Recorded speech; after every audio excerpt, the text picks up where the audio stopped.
할렐루야. 저는 오늘 누가 나의 참 위로자인가라는 제목으로 말씀을 전하겠습니다. 갑작스런 아주 기가 막힐 고난 중에 있는 욥을 위로하기 위해 찾아온 세 명의 친구가 있었습니다. 엘리바스, 빌닷, 소발.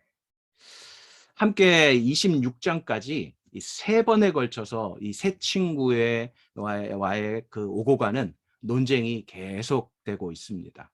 오늘 본문은 2차 논쟁의 마지막 부분입니다. 보시면 이렇게 그 1차, 2차, 3차에 걸쳐서 논쟁을 하는 그런 모습을 보게 됩니다. 15장에 두 번째 논쟁이 시작되죠. 엘리바스로부터 다시 시작돼서 그 충고를 합니다. 하나님을 대적하면 비참한 종말을 맞이하게 되니까 빨리 네 죄를 알렸다 이제 고백하고 엎드려라 라는 말이죠.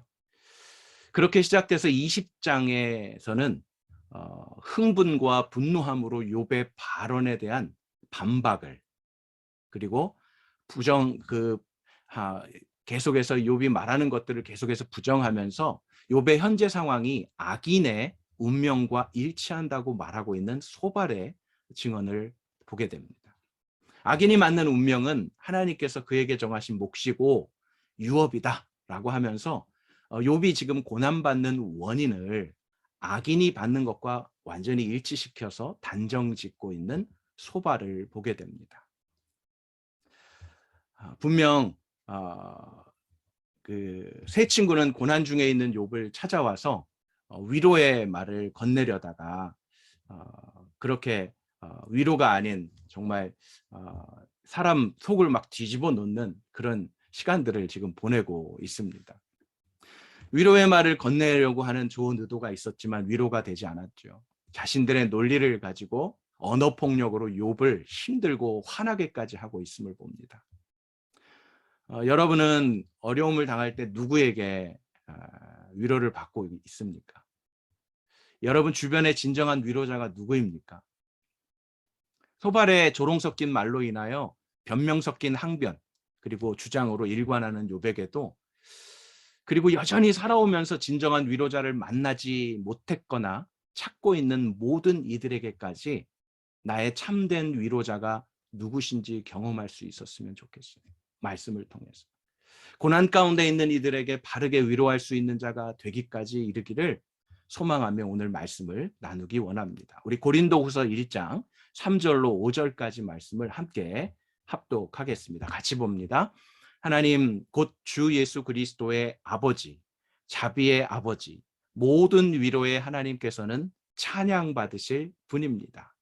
그분은 우리의 모든 환난 가운데서 우리를 위로하시는 분이시기 때문입니다. 우리가 하나님께 받는 위로로 인해 우리도 환난 가운데 있는 사람들을 위로할 수 있게 하시는 분이십니다.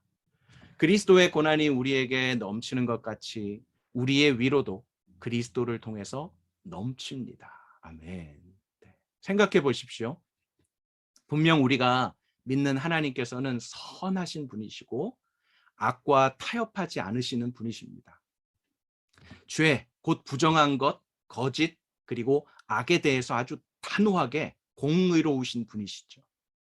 죄에 대하여, 의에 대하여 반드시 판단하시고 결국에는 심판하시는 분이 하나님이십니다.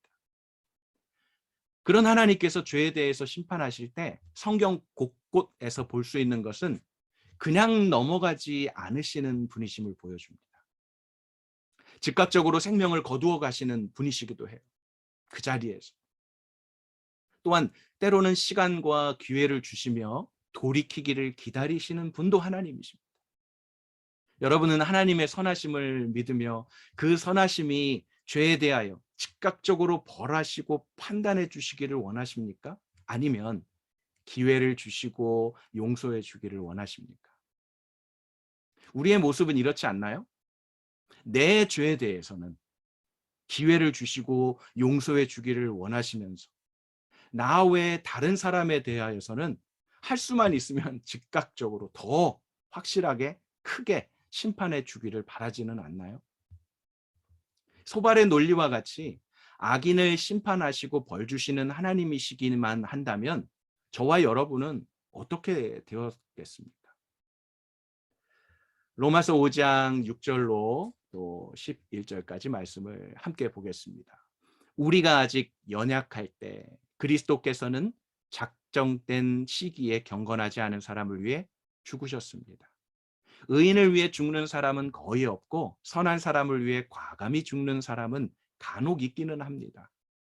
그러나 우리가 아직 죄인 되었을 때 그리스도께서 우리를 위해 죽으심으로 하나님께서는 우리에 대한 그분의 사랑을 나타내셨습니다. 계속해서 9절 10절이요. 그러므로 이제 우리가 그리스도의 피로써 의롭다는 인정을 받았으니 그리스도로 인해 하나님의 진노에서 확실히 구원받을 것입니다. 우리가 하나님과 원수됐을 때 하나님의 아들의 죽으심으로 인해 그분과 화목하게 됐으니 화목하게 된 우리는 하나님의 생명으로 인해 확실히 구원을 받을 것입니다. 뭐라고 말합니까? 우리 각자가 연약할 때, 죄인 되었을 때, 더더군다나 하나님과 원수 됐을 때 우리는 아무 소망도 없고 그저 심판받아 마땅한 자인 것입니다. 그런 우리를 위해 죄의 값을 치르시고 아들이신 예수님께서 대신 죽으심으로 우리에게 구원이 임한 것이죠.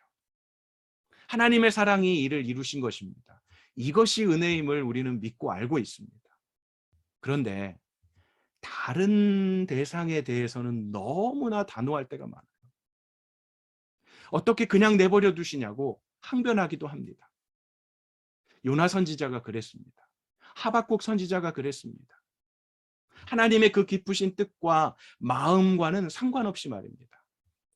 내게 주신 은혜와 구원의 감격은 잊은 채 법대로 해달라고 빨리 좀 쳐서 멸망시켜달라고 강청하는 그런 모습이죠. 또 예수님께서 비유로 두신 1만 달란트 빚을 탕감받은 자의 모습과도 같습니다. 그렇게 1만 달란트를 탕감받았음에도 불구하고 자신에게 100데나리온 빚진 자를 용서해 주지 않아서 관아에 넘기는 일들을 행하지 않았습니까? 그런 모습이 바로 욥의 세 친구의 모습이고 저와 여러분의 모습이 아닌가요? 소발의 발언에 이어서 21장 1절부터 욥의 대답이 이어집니다. 분명 친구들의 의도는 위로라는 것으로 시작했어요. 이제는 근데 더 이상 위로가 아닌 욥에 대한 조롱으로 바뀌게 됐다는 것을 보게 됩니다. 욥에 이렇게 말하죠. 21장 3절입니다. 내가 말하는 동안 좀 참고 있다가 내 말이 끝나면 계속해서 조롱하게나. 지금까지 말했던 것이 위로가 안 되고 조롱밖에 안 됐다는 것을 욥이 표현해 주고 있는 것입니다.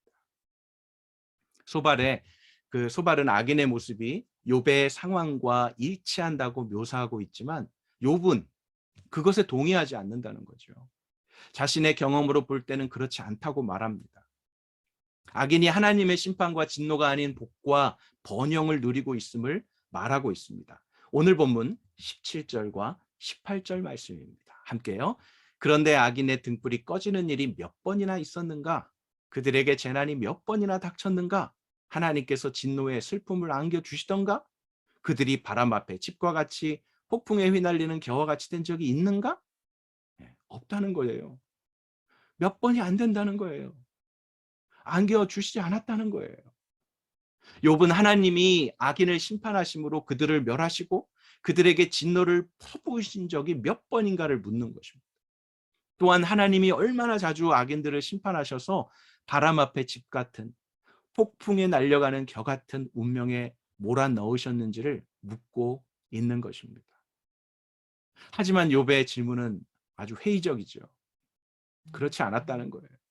하나님은 악인들을 심판하지 않으시기에 그들의 불은 꺼지지 않고 어떤 바람에도 흔들리지 않고 두려움을 모르고 잘 살고 있다고 말하고 있는 거예요. 계속해서 19절과 20절입니다. 하나님께서 그 범죄를 쌓아두셨다가 그 자식들에게 갚는다고 하지만 그에게 갚아주어야 그가 깨닫게 되리라. 지금 이 친구들의 말을 다시 인용하면서 반박하는 거예요. 그 눈이 그 멸망을 보게 되고 전능하신 분의 진노를 마셔야 할 걸세. 욥은 악인은 자신의 멸망을 자신이 직접 경험해야 한다고 말하는 거예요. 그럴 때 하나님의 공의와 정의가 실현되기 때문이고, 만약 악인이 생전에 심판받지 않는다면 그의 집과 후손들에게 내려지는 하나님의 심판과 재앙이 무슨 소용이 있겠는가라고 묻고 있는 것입니다. 욥은 또 두 사람을 좀 이렇게 크게 특정된 개인은 아니지만 이 두 부류의 사람을 비교하고 있습니다. 그것이 23절, 24절에 행복하고 평안하게 삶을 마치는 사람을 한 부류로, 25절에서는 좋은 것은 누리지 못하고 죽을 때도 고통 가운데 죽는 사람의 그 부류를, 이렇게 두 부류 사람이 악인인지 의인인지 아무런 거론이 언급되고 있지 않지만, 다만 이 모든 것이 하나님의 주권 아래에 있다는 것을 말하고 한 것입니다. 26절 말씀이 이것을 나타내죠. 이들이 다 같이 편안하게 행복하게 살다가 마친 사람이나 아주 고통 가운데 죽을 때도 평상시에도 좋은 건 누리지 못하고 죽을 때도 고통 가운데 죽은 사람이든 똑같이 흙 속에 누울 것이다라고 말해요. 구더기가 그들 위에 득실거리지 않겠는가라고 말해요. 같다는 거예요. 악인이든 또 선한 사람이든 똑같이 무덤으로, 죽음으로 간다는 걸 말이죠. 욥이 예로 든 사람들은 전혀 다른 운명이었지만 공통점은 똑같이 죽음을 맞이한다는 것입니다. 두 사람이 선을 행했는지 악을 행했는지 언급되고 있지 않아요. 단지 한 사람은 행복하게 살다가 죽고 다른 한 사람은 고통스럽게 살다가 같은 죽음을 맞이합니다. 여기서 말하고자 하는 것은 하나님은 인과 율, 인과 응보, 그런 법칙에 따라서 행하시지 않는다는 것입니다. 사람은 하나님의 계획과 섭리를 파악할 지혜를 가지고 있지 않아요. 그렇기에 사람들에게 닥친 결과만을 가지고 그 사람이 악인인지 의인인지를 판단하는 것은 어리석은 짓이라고 말하고 있는 것입니다. 단순히 소발에게뿐만 아니라 다른 두 친구에게도 동일하게 말이죠. 오늘 본문 27절로 29절을 보겠습니다. 자네들이 무슨 생각을 하는지 나를 해하려는 자네들의 속셈을 다 알고 있다네. 자네들이 말하기를 그 대단하던 사람의 집이 어디 있는가? 그 대단하던 사람이 누구예요? 욥 자신이죠. 악한 사람들이 살던 곳이 어디 있는가 하는데, 자네들이 지나가는 사람들에게 묻지 않았는가? 그들이 한 말을 자네들이 깨닫지 못했는가? 라고 반문하면서 나아갑니다. 욥은 친구들이 자신을 비방하는 의도를 이미 알고 있다고 말하면서 친구들의 주장에 반박하고 있는 거예요. 길 가는 사람을 막아서서 물어봐도 나와 같이 대답하지 않겠는가라고 말입니다. 여러분 주변에는 어떻습니까? 여러분 주변에 의인이 형통하는 것을 많이 보십니까? 아니면 악인이 형통한 것을 많이 보십니까? 우리가 생각하는 이 형통의 의미 또한 제각각일 때가 많아요. 모두가 이 요셉의 삶을 보면서 참으로 형통한 삶이었다라고 말하기 어렵지 않아요? 요셉의 삶을 보면. 요셉은 11번째 아들이면서도 채색 옷을 입고 자라긴 했어요. 그런데 12번째 동생을 얻고 이 어머니가 죽게 되죠. 요셉의 어머니가. 그리고 형들의 시기 가운데 결국 죽음은 면했지만 노예로 팔려가요. 노예로 살다가 또 더 나락으로, 어디요? 죄수가 되어서 감옥으로 내려갑니다. 그의 삶을 아무도 형통이라고 말할 수 없었지만 성경은요, 하나님께서는요, 분명 형통한 자였다고 말씀하고 계시기에 우리는 요셉을 저주받은 죄인이요 악인이라고 말하지 않습니다. 진정한 형통이 무엇인지를 요셉을 통해서 우리가 보게 되는 거죠. 창세기 39장 2절과 3절입니다. 함께요. 여호와께서 요셉과 함께 하심으로 요셉은 형통하게 됐습니다. 요셉은 이집트 사람인 주인의 집에 머물렀습니다. 요셉의 주인은 여호와께서 그와 함께 하시고 그가 하는 일마다 여호와께서 잘되게 해주시는 것을 보았습니다. 하나님께서 인정해 주시지만 요셉이 그렇게 하나님과 함께하고 형통한 자라는 걸 요셉의 주인도 확인할 수 있을 정도의 그러한 삶이라는 것입니다. 형통이었다는 것입니다. 형통의 근거가 무엇입니까? 단순히 잘 살고 잘 되고 부하고 잘 먹고 편안한 삶을 누리면 형통인가요? 그게 아니라는 거죠. 바로 하나님께서 그와 함께 하시는가 안 하시는가에 달려 있다는 것이죠. 사랑하는 성도 여러분, 여러분이 욥이 지금 형통한 자인지 저주받은 자인지 여러분들이 판단해 보십시오. 또한 여러분은 어떻습니까? 여러분이 형통한 자입니까? 아니면 불행한 자입니까? 진정한 형통은 하나님과의 이 소통이 있는 자에게 주어지는 것이라는 것을 기억하시기 바랍니다. 눈에 보여지는 악인의 형통은요, 더 이상 형통이 아닙니다. 그것이 어떻게 보면 저주이고 심판이고 불행이라는 것을 말입니다. 왜요? 하나님과의 소통이 없기 때문에. 하나님의 부재이기 때문에. 내어버려 두심이기에 그처럼 불행한 것은 없는 것입니다. 로마서 1장의 말씀으로 가보겠습니다. 로마서 1장 21절로 24절입니다. 그들은 하나님을 알면서도 하나님을 영화롭게 하지 않고 감사하지도 않았습니다. 오히려 그들의 생각이 허망해졌고 그들의 어리석은 마음은 어두워졌습니다. 그들은 스스로 지혜롭다고 하지만 미련하게 돼 썩지 않는 하나님의 영광을 썩어질 사람이나 새나 짐승이나 기어다니는 동물의 우상으로 바꾸었습니다. 그러므로 하나님께서는 그들이 마음의 정욕대로 살도록 어떻게 했다고요? 이 더러움에 내버려 두셨어요. 내어버려 두셨어요. 그들은 서로의 몸을 욕되게 했습니다. 그러므로 악인의 형통은 분명 형통이 아니라 내어버려 두심입니다. 심판인 것입니다. 그것을 부러워하거나 의아해하지 않아도 되는 이유가 바로 여기에 있습니다. 다만 그 내어버려 두심까지도 우리가 단정 지을 수는 없어요. 야, 저 사람 하나님이 내어버려 뒀구나라고 우리가 판단할 수 없습니다. 그래서도 안 되고요. 그런 자들이라도 주님께 회개하고 돌아오기를 바라는 마음으로 우리는 복음을 전하고 또 심지어 원수까지라도 사랑하는 마음을 가져야 하는 것입니다. 나 같은 죄인도 구원하여 주신 하나님의 주권과 사랑을 신뢰한다면 말입니다.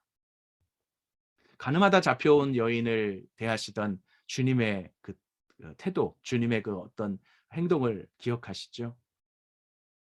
많은 사람들이 다 떠나가고 돌을 들었던 자들이 다 떠나가고 결국 주님께서 그 여인에게 말씀하시죠. 나도 너를 정죄하지 아니한다고 하셨습니다. 주님의 말씀을 우리는 기억해야 합니다. 욥의 친구들의 정죄함이 얼마나 욥에게 위로가 아닌 조롱이었고 정죄였음을 보게 하십니다. 계속해서 오늘 본문 30절로 34절까지의 말씀을 함께 보겠습니다. 악인이 멸망의 날에 목숨을 부지하고 진노의 날에도 살아남는다고 말하지 않던가? 누가 그 얼굴에 대고 어쩌고 저쩌고 하겠는가? 그가 한 일에 대해 누가 갚겠는가? 그가 무덤으로 실려갈 것이고 사람들이 그 무덤을 지켜줄 것이네. 골짜기에 흙덩어리가 그를 부드럽게 덮어줄 것이고 셀 수 없는 사람들이 그보다 앞섰듯이 모든 사람이 그 뒤를 따를 것이네. 그러니 자네들이 대꾸하는 게 다 거짓인데 그렇게 짓거린다고 내게 위로가 되겠는가? 위로가 아니라는 거죠. 욥은 악인이 심판받지 않고 골짜기의 흙덩어리가 그를 부드럽게 덮어줄 것이라고 하는데 이 표현은요. 악인의 죽음이 평안한 죽음을 맞이했다는 것을 말해줘요. 눈에 보이는 거로는. 욥에게 있어서 세 친구의 말은 거짓되고 헛된 말임을 이러한 예를 들어서 말하고 있습니다. 계속해서 친구들은 악인은 멸망하고 악인은 심판받고 악인은 불쌍하게 죽어가는 자야. 죄의 대가를 바로 너처럼 이렇게 지금 논리를 펴고 있습니다. 사람이 현재 당하고 있는 결과만을 보고 그 사람을 평가해서는 안 된다는 말을 지금 하고 있는 것입니다. 욥 자신이 지금 당하고 있는 환난과 고난이 욥이 악인임을 말해주고 있지 않다는 것을 말입니다. 현실적으로 악인들이 더 많은 복을 누리고 또 마지막에도 평안한 죽음을 맞이하는데, 그렇기에 친구들의 주장은 한갓 이상적 이론에 불과한 것이라는 것을 욥이 지금 말해주고 있습니다. 그런데 욥의 한켠에는 또 다른 마음이 있었을 거예요. 그들은 세상을 제대로 관찰하지도 않고 편협한 주장을 진리로 과대 포장하며 욥을 반격합니다. 욥에게 막 이렇게 빨리 회개하라고, 빨리 네 죄를 알렸다라고 말하고 있는 거예요. 그런데 그것이 욥에게 있어서는 받아들여지지가 않는 거죠. 이해도 할 수 없을 뿐더러 일반적으로 보이는 그런 상황도 그렇지 않다는 것을 말입니다. 그렇다면 사랑하는 성도 여러분, 우리는 어떻게 살아야 하겠습니까? 하나님의 주권에 달려 있으니 그저 마음 내키는 대로 아무렇게나 살아도 되는 건가요?